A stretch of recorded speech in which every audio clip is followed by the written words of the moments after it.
Hey guys, welcome back to Dueling Destination.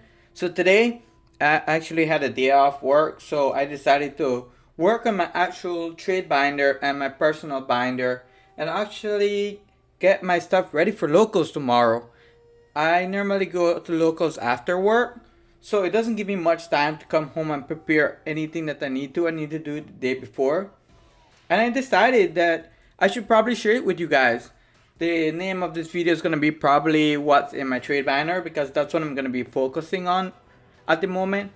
I know a lot of people have trade banners out there, and I would encourage you guys to always have a trade banner with you or even a deck box that has some cards that you're willing to trade.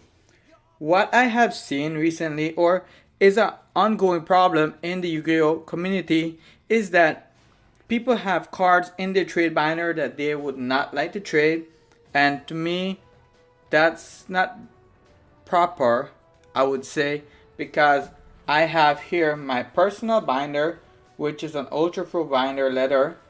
Cards in here that I would personally like to keep because I would believe that they're going to be better in the future formats, and that's what I've been working on. But today I'm going to be showing you guys my personal trade binder that I actually take to locals, and this is the binder that I would show people when they ask me if I have trades. For locals also, I'm using here a Ultimate Guard deck box. It's pretty sturdy. I've been liking this guy. I had him for over an year now, and it still looks pretty new. I also have a few dice in here, and this is what holds my main deck when I go to locals so that I don't have to carry a lot of stuff with me. As you guys can see, I have here the actual box that goes within the deck box, and it holds a lot of cards. It has actually here my main deck. This is my extra deck, my side deck, and a few tokens. I choose to carry my own tokens with me. Even though I don't use tokens, it's always good to have them. So let's go and see what I actually have in my trade binder and how I sort it out. First of all, in my trade banner, I try to keep cards that I'm actually going to trade. I do not keep cards in here that I do not want to trade. That's my personal binder, or any other deck box that I'm not using, I might put them in there. But cards that I don't mind trading or actually getting rid of, I put them in my trade binder because I think that would be the best way to go. So let's start it out, guys. If you guys would like to see cards that are in my regular personal binder, hit the thumbs up button. Remember to like, subscribe, and share with your friends. We've been growing, and I've been trying to bring videos out to you guys as much as I can. So let me know what you guys think, okay? So here I have what I've been doing here. I sorted out most of my cards: monsters, spells, traps, extra deck monsters, and I took the liberty of sorting them out from secret rare down to commons. So you're going to be seeing a different cards here, and I hope you guys like it. So this is not the most expensive trade binder. I still have some great value on them, and I believe I can get some good trades. If you like to see what I trade for them, you can always continue watching my channel and watch the videos coming up. So these cards are actually cards that I don't mind getting rid of. DD Crow is a stable card in the format, but I already have my playset, so I don't mind getting rid of it. Zaborg has been reprinted and it's great. I think that the Express Knights are great with the new set that came out, and these are the highest rarity, I believe. Having this Dark Magician girl here, Apprentice Magician, is, I don't use it, so I'll probably just get rid of those. These are the cards I have for monsters as we go by here. And as you can see, I have specific cards for Thunder Dragons that work in the new format if someone wants to build it or not. I have some Rosemary's on the side. This is just probably my regular trade binder here. Cyber Valley is just an old card. I think it's great. Black Metal Dragon with the new cards that are coming out for Guard Dragon. This is going to be a great staple. Ghost Ogre, just an additional hand traps. And if you wanted to know why I have an additional Ghost Ogre here, you should check out my other videos. You're going to see that I actually got some copies, and I've been able to switch a lot of my cards that I have in my main deck out and rarity bump them actually so I can have some better trade bait. I actually got 4 spinnies when I bought my structure decks. That's kind of weird.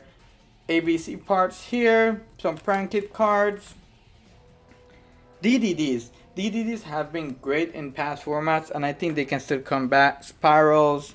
I have a lot of different cards that I believe these are going to be good trade breaks that can actually get me other cards. I have common Ash Blossoms on top here with an Effect Veiler. Great staples for the meta. Also these dragons, the white and black dragon for the guard dragon cards. Also Thunder Dragon. Need Battery Man, Solar. I have some zombies over here, some Subterra Gurus. These are common cards that I believe a lot of people do have, but sometimes some people don't have them or don't even want to go through their bulk. So this gives me an advantage so I can trade them for a little bit higher value or even lower value if I like a card or not. And as we move into the spells, I have here Prankit's Playhouse, Prankit's Palace, the field spell card for Prankits. I'm not building the deck, so by just having them in trade, some witchcraft cards here, some gold star, even though it's limited to one, people might just need that one. Cyber Repair Plan is going to be one of the cards that people are going to be looking for. Shadow Fusion and Secret Rares. This is how I build my trade binder. I try to keep all the rarities together, and as I go down, spells, traps, monsters, and that helps me being a bit more organized, and I know what cards are where, and when people are looking for specific cards, I know what to look for. I have some Luna Light perfumes here, some polys, Metalful Fusions. It's just basic cards which I think people might be looking for. Terraforming, everyone has terraforming, but you always meet that one guy at locals that wants just one terraforming and you're ready to trade. That helps us a lot. Dragon Shrine is a good one too. Card of Destruction. Some Cycle Lights, they're rare. As we're going down, you can see that the rarity keeps going lower. It's a bit more organized for me. We have Magical Midbreaker Field. That's a one-off right now because it's limited to one. Fossil Days, if people don't want the super. I do have a super rare also, but just having the additional common cards might help you get in for a good trade. Now for the trap card. For the trap cards, it's very hard to find trap cards that you would want to let go.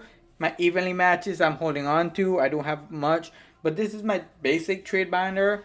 I can show you guys when I go to locals, when I get back, what trades I got for it and what's actually missing. Then you can see if I got some good trades or not. Then as we move on into more traps, I try to keep the staples together. The Anti-Spell Fragrance. A lot of people know that this card is going to be good in the upcoming format. So I already have my playset. Just putting these guys out here helps me a lot. Massive Restrict, some Dark Bride, some Golden Match. I have my copies already. Some Imperial Orders. Basically all these cards here, I have copies of them or definitely I'm not using. So it helps me to be able to trade with people and get cards that I actually need. I'm going to some Mass Heroes here. These guys are actually worth something. I think they're about $8 to $10 each. I'm not quite sure on it, but I know the value on them are high. I have Electromite here. Actually, this is my fourth copy. I have my playset aside because I think Electromite might get off the ban list, and it's gonna give us that power we need for spellcasters. So looking out for that. Summon Source. I know a lot of people already have these. Some Guard Dragon cards on the side here. We have here some Reproducus. Everyone needs a copy of this guy. Some Totally Awesome up there. This is just my basic trade banner, like I said before. As we go into the Synchros, and this would be the last page on it. This is what I would take to locals. This is what I'm actually taking tomorrow. And I try to keep it with some empty space at the back. So as I go doing trades, I can always put the cards to the back. And I know it's a Pokemon binder, but a really funny story about this. I was playing Spirals back in the day, and when Spirals was getting a lot of reprints and stuff, and the value was dropping really bad. Like, I had the deck core, you'd say, but I didn't pay much for it. I think I got the whole deck core for like maybe $15. I met a guy at Regionals, and he wanted the Spiral deck core, and he had a binder, a Pokemon deck box, and some additional trades also, and he wanted to trade all of that. So I went ahead and got rid of the Spirals. I already was picking up a different deck, so the binder seems to be quite good and it works great. Well guys, this is what we have in my trade binder. If you'd like to see what I have in my personal binder or cards that I think are going to be great in the meta, hit the thumbs up button, like the channel, subscribe to the channel, share with your friends, and help me reach 100 subscribers. We're getting there each and every day, closer and closer. So I'm going to see you guys at our next destination.